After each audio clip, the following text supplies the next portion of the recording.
कर्नाटक में इस वक्त आज़मीन हज के काफिले रवां दवा हैं। इन आज़मीन को रुखसत करने के लिए इनके रिश्तेदारों व अक़रबा का बड़ा हल्का बेंगलुरु के हज कैंप की तरफ जा रहा है।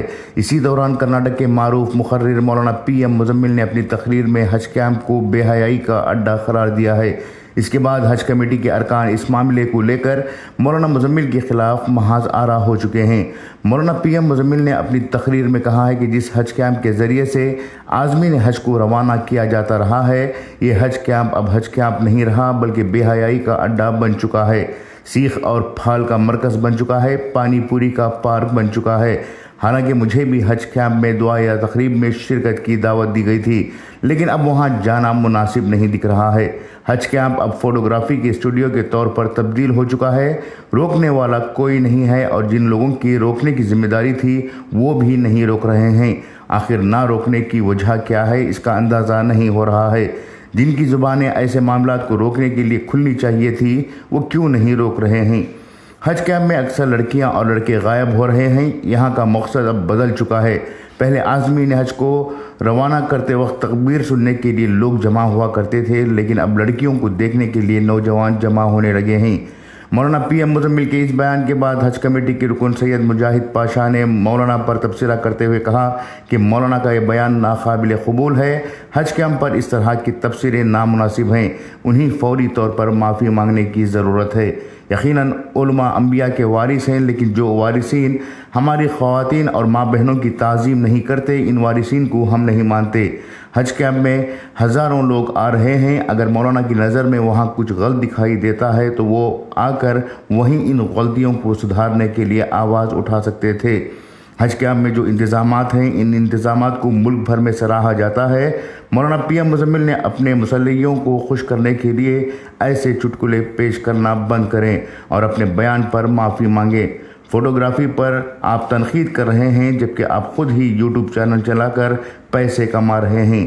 अगर मौलाना ने फौरी तौर पर माफ़ी नहीं मांगी जाती तो इनके खिलाफ कानूनी कार्रवाई की जाएगी। ब्यूरो रिपोर्ट, इनकलाब न्यूज़, बेंगलुरु। आरे पठे जबरदस्त रहता के तेरे हज कैंप में आती के तेरे पीसा। ये माहौल को मैंने खुद अपने निगाहों से देखा है। अल्लाह अकबर। बात औरतों तक चले जाए, मेरी माओं से कहना चाहता हूँ, मेरी बहनों से कहना चाहता हूँ, हाजियों को रुखसत करने के लिए जा रही है तू, बुर्का पहन कर चले जा। बेबुर्का जाने की तुझे क्या ज़रूरत है? चेहरे को बेहिजाब करने की तुझे क्या ज़रूरत है? रास्ते में खड़ के खाने की तुझे क्या ज़रूरत है? पीने की क्या ज़रूरत है? आने जाने की क्या ज़रूरत है? ये सब हंगामे जो हो रहे हैं, इसको रोकेगा कौन? रोकेगा कौन? रोकेगा कौन? खुद हज कैंप की रूह ये हमसे सवाल करती है। हज कैंप की रूह ये हमसे सवाल करती है। निगाहों की हिफाजत दीदार का मज़ा है, निगाहों की हिफाजत ज़ियारत का मज़ा है। यहीं से अगर निगाह बर्बाद हो जाए, खाने काबा को देखने का मज़ा क्या मिलेगा? ये पीसा अगर को तुम्हें बोले ना, मैं समझता हूं तुम्हें थाना की जरूरत पड़ी रहेगा तुम्हें। हजरत, कल अमीर शरीयत के पूरे खानदान वाले आए थे। क्या उन्हें बेहयाई के अड्डे में आखिरी सो? मेरे माँ भाना भी आए थे, उन्हें बेहयाई के अड्डे में सो।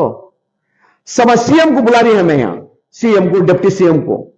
उनको क्या तुम्हें बोले जैसा पानीपुरी का अड्डा, शेख फलां का अड्डा, बेहयाई का अड्डा दिखाने के वास्ते CM को, डिप्टी CM को, आज तक जितने भी गैर कौमा को बुला रही, उनको दिखाने के वास्ते बुला रही। सो तुम्हारे हाथ से इज्जत करने नहीं हुआ तो बेइज्जती भी करो ना को जी। हज उसकी बड़ी मेहनत लगो ही, यतीम खाने से लेको, कादरिया से लेको, यहां तक ले लेकर आने के वास्ते बहुत सारे मिनिस्टर की मेहनत लगी है, बहुत सारे वॉलंटियर्स की मेहनत लगी है, बहुत सारे चेयरमैन की मेहनत लगी है।